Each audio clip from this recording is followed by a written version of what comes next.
My dream was always to get my own place ever since I was in high school. I really couldn't wait to move out because I hated my dad growing up and my mom wasn't much better. We would always buck heads and my dad would always be drunk on the weekends, and honestly it was just a mess. As I got older and girls obviously became a factor, it became even more of a problem because there was no way I'd bring any girls back to that household. So because of all of this, I took the first chance I could get and moved out when I was 19 in college. I didn't go away to school. I went to a commuter college not far from home. My parents wouldn't pay for me to go away to school. So I was on Zillow, Facebook, and Craigslist every day for a while, and when I finally found a rental that looked promising and affordable, I went to see it right away. The layout is pretty important, so I'll describe it now. As I walked in, I was welcomed with the living room / dining room area, which was one open space. Then there was the kitchen adjacent to that, which was separated by a wall. Then, to get to the single bedroom in the apartment, you went down the hallway, which also had 2 closets. One which I used as a pantry and one as a storage closet, and then the door to the bathroom. At the end of the hall was the bedroom. The bedroom was generously sized. It fit a queen-sized bed easily. It had 2 more closets, and I fit a couple of dressers and a TV in there easily. I was sold immediately, especially because it was budget-friendly. I moved in the next month, and life was fine. Fast forward a few months maybe. I went out with friends in town, and we ran into some girls we knew. I ended up taking this girl home that I'd known for a while through school, but we'd never hung out in that way. I'll just call her Sammy. We ended up drinking at my place and watching a movie, but that was really all we did. She didn't want to take it further than that on our first time hanging out, and I respected that. We ended up in the bedroom finishing the movie that we started in the living room, and I think we both just passed out from being drunk somewhere through the movie. The next thing that happened was I woke up to footsteps outside in the hallway. It was still the middle of the night. I looked to my side, and I was alone in the bed. I jumped out of bed looking down the hallway, and I saw Sammy in the living room grabbing her stuff off the couch, but she was doing so quietly. She was trying to leave now to avoid the awkwardness in the morning, and I understood that. So I didn't say anything and went back to bed quietly.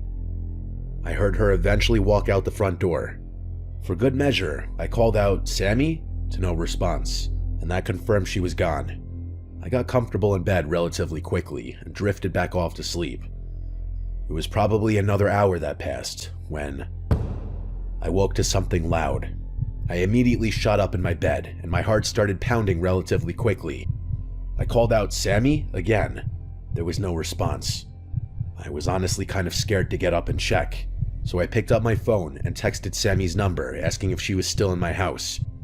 I realized that was a little weird to do, but I was actually scared in that moment. I looked at the door, which was still open because I was too lazy to get up and shut it after Sammy left. I was definitely still a little drunk from the shots we were taking in the living room, but I felt like I saw something wrapped around the door frame. My breathing only intensified. I still can't believe I had the balls to do this, but I swiped down on my iPhone to reveal the control panel thing, and I pressed the flashlight button, and with the phone still pointed at the door frame, I realized there were 2 hands wrapped around the door frame. But as if responding immediately to being revealed, whoever's hands they were tightened and then pulled back out of sight, and the scream I was holding in for those 3 seconds finally came out. Mixed with simply screams of dread, I also screamed, get out," over and over. By the time I finally got up, I looked down the hallway, and it looked empty. I flipped on the light immediately. After a few minutes of calming my breathing and just trying to listen for sounds, I built up the courage to check the hallway closets and bathroom, and they were clear. I then moved to the main living area, and trust me, there weren't any places to hide in there. I held my phone as if it were a gun as I crept to the nearest light switch and turned it on. I felt instantly better when the living space was lit up, but there was still the kitchen. I crept to the opening that led to the kitchen, and flicked that light on as well, finally lighting up the entire apartment. There was no one here. I looked behind the couch, I looked under the tables, I even checked the floor-level kitchen cabinets. When I realized it was clear, I ran to the front door to lock it. The weird thing, though, was that I never heard the front door close, and yet there was not a single soul except for me in there. I now tried calling Sammy repeatedly until she picked up. When she did, she sounded tired and confused. I asked her if she was just in my house, and she told me she left a while ago because she couldn't sleep. I didn't explain. I just told her my bad. I thought I heard a noise, and then we hung up. I decided to spam call my best friend until he picked up, also sounding tired and confused. I explained everything that just went down, and he said he could tell I was still drunk. His explanation calmed me down, though. He said I was sleep deprived and still drunk, and I had a mid-wake-up hallucination. It made a little sense, actually, considering I never heard the front door shut. I eventually could laugh it off and apologized for waking him up. I went back to my room, shut and locked the door, and I actually calmed myself down enough to fall asleep. The next morning, I did another search around the apartment, and it was without a doubt clear. So I went on with my day. But at some point, I thought back to that supposed hallucination I had of those hands wrapped around the doorframe the night before. I walked to my room and examined the doorframe, and I think my heart stopped for a moment when I saw obvious fingerprints left in the exact positions the hands I saw in the doorframe had been. I felt dizzy, coming to the realization that it wasn't a hallucination. I took this picture of it, which I still have in my iCloud years later. I resorted to calling my dad for advice, and he more or less called me a buffoon for not locking the door, but as long as nothing was stolen and no one was there anymore, take it as a valuable learning lesson. Honestly, nothing my dad said on that phone call was untrue. That's what sucks. I don't know who the hell came into my apartment that night, and I don't know why they chose to do the literal creepiest thing they could have possibly done. But after my year-long lease was up, I moved on and upgraded apartments and never looked back.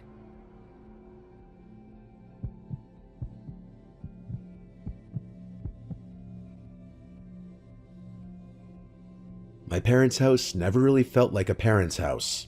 Not in the normal way, at least. My dad traveled for work constantly, and my mom was always out with friends or staying over my aunt's house, or doing something else where she'd come home late or not at all. I know that sounds kinda messed up, but it was just the reality. It wasn't like they abandoned me or anything. It was more like they were always busy and always somewhere else. So from the time I was like 16 and up, I basically lived alone. I ate dinner alone most nights, I watched TV alone, I'd be the only person in the house for an entire weekend sometimes. I'm an only child, and I think that's because my parents realized after having me how much they valued their own freedom. So in that regard, I did suffer, which is something I feel more now as an adult. When I was younger, I used to love it because it felt like freedom having such a big place to myself. I could do whatever I wanted without my parents breathing down my neck, and I didn't have to share it with siblings.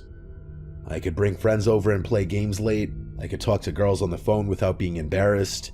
It felt like having my own home without paying for it. And even when I turned 19 and started going to a nearby college, nothing changed. If anything, it got even more like that. My mom and dad were gone or out more, and I was basically just holding it down at home. I knew every noise that house made too. That part matters because it wasn't one of those houses where every creak freaked you out. It was an older but larger house, and it had its usual sounds. I always just said the damn place had character. So this happened on a night where I knew for a fact I was going to be alone. My dad was out of town for work, and my mom had been talking all week about how she was staying at my aunt's because they were having some big family thing the next day, and she didn't want to drive back late. I remember her telling me, "It's just you tonight," and I honestly didn't even care. That was normal. I told her that she didn't even have to tell me that. I made food, I watched TV, I did the usual. At around 11, I went upstairs to my room and started watching YouTube videos in bed, something I do some nights for hours. My room was at the end of the hallway upstairs. At the top of the stairs, you'd have a small landing, and then to the right was my parents' room, and further down the hallway was the bathroom, the linen closet, and then my room at the end. I had my door open because my parents told me to keep doors open at night, more as a staying alert and listening for intruders type of thing. But I also liked hearing the house a little, like background noise.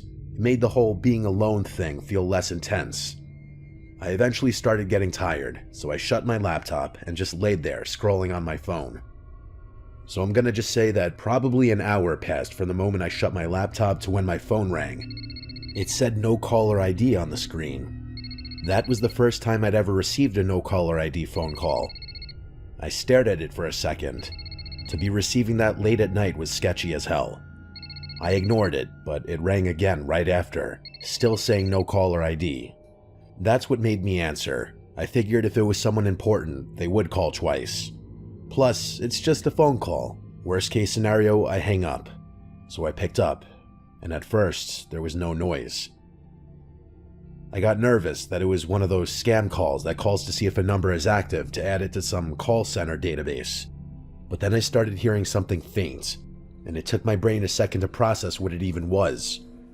It sounded like a TV playing in the background, and what was weird was that I could also faintly hear my own TV downstairs through the door, because earlier I guess I left it on in the living room. I didn't have it on loud, just on low volume as background noise, so hearing TV audio on the phone instantly made my stomach tighten. I said hello a second time, to once again no response, just the TV sound, like whoever was on the other end wasn't even trying to speak. It was just there. Then I realized something that made me sit up in bed instantly. The TV noise I was hearing through the phone wasn't random. It matched my TV downstairs, like perfectly. It wasn't delayed, it was the exact same audio at the exact same moments, like it was synced. That's when I got this cold feeling down my spine, because there's only one way that makes sense. That would mean whoever was on the phone could hear my TV in real time, as in, they were inside my house downstairs. I tried to force a normal explanation, like it was a friend standing outside one of my windows downstairs trying to trick me, or maybe the call was somehow glitching and picking up on my microphone audio. That can happen, but the more I listened, the more I realized that didn't make sense. It sounded like someone was calling me while standing somewhere in my living room. I got up and walked to my bedroom door and listened. And oh yeah, I was 1,000,000% sure now that the audio on the phone was syncing to the TV. In hindsight, this was dumb, but I screamed out, "Who's down there?" because in the back of my mind, I thought for sure I knew it was a friend or family member pulling something. And then, the line went dead. They hung up. By this point, my mouth went completely dry. I couldn't even call the number back because it was an anonymous call. I walked out into the hallway towards the stairs, and I looked down. I still heard the TV on in the living room, and then a creak. It sounded like the wood floor cracking from the pressure of a person, but if that didn't confirm things, the moment I heard someone clearing their throat downstairs, that's when everything instantly became 10 times more real. I could no longer lean on the glitching phone theory, even though deep down I already knew that was BS anyway. I went to my room and quietly closed and locked the door. What if my dad was testing me, seeing how I'd react in a home intrusion situation, or maybe my Uncle T? So I called my dad, but he didn't pick up. He may have already been asleep. It was like 11:30, so I called again and again, but no luck. I tried my luck with Uncle T, and he picked up on the second ring. I could tell he was in bed. He asked why I was calling, and I prefaced the phone call telling him this might sound crazy, and then dropped the bomb and asked if he was downstairs. I remember vividly his exact response and tone as he said, "Steve, what the hell are you talking about?"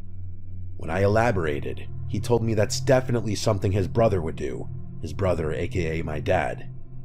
While we were on the phone, my phone started vibrating. I looked at the screen, and it was the no caller ID on the screen again. I begged my Uncle T to stay on the line real quick. I was putting him on hold as I picked up. He said okay, so I picked up the other call. As I said hello, there was the same silence. This time, I didn't hear the TV sounds on the other end. What did that mean? It seemed they had the phone on speaker because I could hear their footsteps. They were moving, and the footsteps were matching the footsteps I suddenly started hearing outside of my bedroom. I prayed with all my heart this was my dad messing with me. Then, my doorknob jiggled, and whoever was on the other side tried pushing the door. Thank God it was an old, heavy door with an old, heavy lock. The sound still synced with what I was hearing on the phone. Whoever was on the other side of the door knocked. I had the sudden thought to merge the two calls, and when I did, I yelled into the phone for my Uncle T, saying, "It's not my dad, get here now." I also yelled that whoever was in the house was also on the phone with us. My uncle seemed to wake up from this, and he started yelling into the phone things like, "I'm coming, you cocksucker." The no caller ID caller hung up the phone, and I heard footsteps move away from the door. This all but confirmed it was in fact not my dad. My uncle told me to stay in the bedroom, he was on his way. I wasn't a little kid, but I wasn't some big brolic man either. I was some skinny 19-year-old. My uncle knew I was in danger, he started heading over to the house. We lived in the same town at the time, but that 7 minutes he took to get to the house was the longest 5 years I'd ever experienced. I heard the familiar voice of my uncle screaming downstairs finally, so I rushed out of the room and downstairs. Having him there made everything feel better. We called the cops together while searching around the house for stolen items. The TV in the living room was still on. Before the cops got to the house, we found the kitchen window to be fully open enough for someone to crawl through. That info was of course relayed to the police, who, when they got there, did what I imagined to be a standard police search of the premises, asking us to lead them around the house, but from behind them. We cleared the whole house, and whoever was in there initially was no longer there. After the cops were done, they asked to see the no-caller ID calls in my recent calls. I showed them, and one of the officers told us that even though it says no caller ID, sometimes they can still request records and trace it from where it came. They said it could take a few days, but they'd get back to us. My uncle stayed over that night, which made me feel safer. We kept every light on like little kids. A few days later, one of the officers called me back surprisingly. The number was traced back to someone I actually knew. It was an old acquaintance from high school. Not a friend or enemy, but someone who had my number and address and such. I hadn't seen him in years. The cops asked if I wanted to come with them while they questioned him, so my uncle and I went since he was there on the scene with me originally. When the guy's dad answered the door and saw the police, he instantly called his son down without question, and I could see it in his son's face that he was nervous. The officer and I asked him straight up if he made those calls. He immediately said no. Then he said his phone had been stolen a few days ago.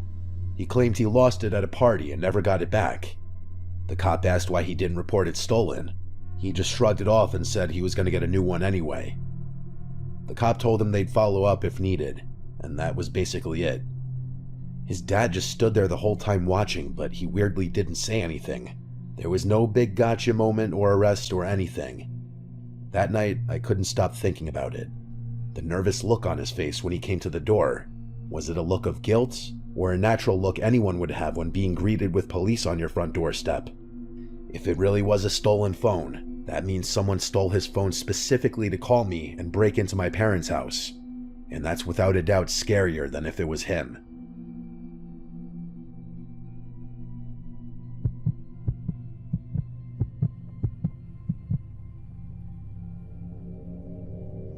It was a weekend like so many before. The usual crew was getting ready to meet up at Cody's house to pregame and go out. This was post-college.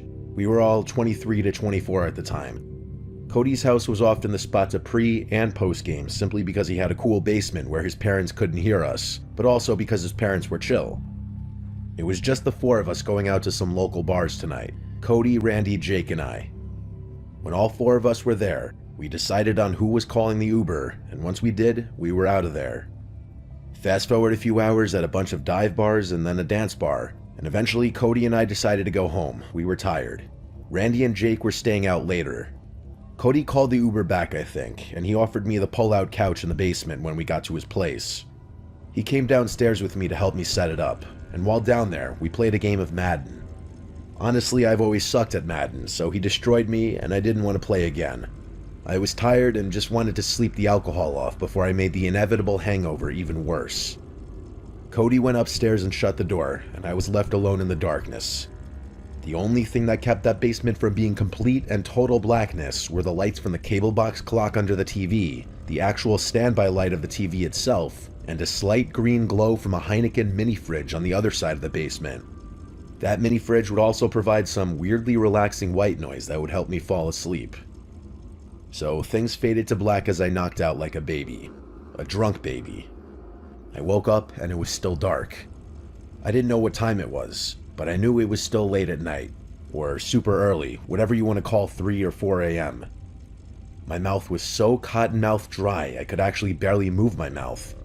I stupidly didn't think to bring down a bottle or a glass of water before going to sleep.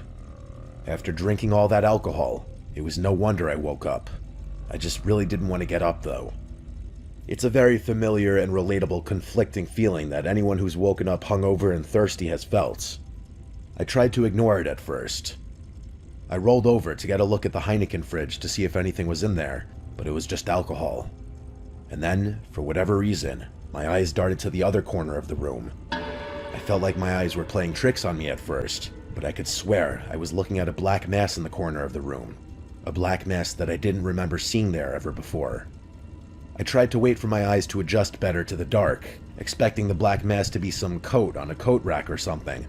But the longer I stared, the more I realized it was moving. It was a person. The amount of restraint I had to not scream was insane. I didn't think it was Cody just based on the sheer height of the mass alone. Without panicking, I had to figure out how to get out of there. After a tense couple of minutes, I sat up and fake yawned as if I was stretching, pretending I didn't notice that person in the corner. I then started fake talking to myself, like muttering complaints about not bringing water down here. Anything to give the appearance that I was oblivious and just going to get water, not run away and alert anyone. I got up and walked closer to the stairs, but also closer to the figure in the corner. And perhaps the most tense moment of my life was when I turned to the right to get to the stairs, and I hoped I wasn't grabbed. When I started going up the stairs, I didn't run or anything. I took it slow and normal to not draw suspicion. But when I was about halfway up, I took a curious glance down the stairs, and that black mass was now at the bottom of the stairs, and I can confirm it was a person. I almost tripped as I started to run up the rest of the stairs and slam the basement door shut. I then started running up the stairs to the upper level of the house to Cody's room, where I shook him awake and yelled at him that there's someone in the basement and that he needs to wake up his dad. And during that commotion, I heard a slam from downstairs. And I yelled, "See?" Cody got up, and we went to his parents' room where we woke up his dad, and I told him there's someone in the basement. He got right out of bed without asking questions, and ran down both flights of stairs to the basement, noting that the basement door was wide open. And when I mentioned I shut the basement door, Cody's dad yelled at Cody to call the cops, and he did. We also noticed the back door to the house was now open. So when the three of us were done looking through the basement, we all went to the backyard to search. Then the front yard, and then the neighboring yards, all while Cody was still describing what was going on to the 911 operator. I'd say we were searching for 15 minutes before the police finally arrived, and then they did their full search, and formally wrote up a report for the incident. By the end of it, there were some neighbors waking up and coming outside asking if everything was okay. By that point, I was sobered up, terrified, and wanted to go home. So as soon as the cops left, I went inside to talk with them for a bit, then I said goodbye and called an Uber home, refusing Cody's offer to drive me home. I worried for them a bit that night, but I was not sleeping in that basement after that. In fact, I never did again. We'd still have pre-games and stuff there, but the feeling in that basement changed for a while after that night, where I'd always glance at that corner of the basement and just think back to that night. That black mass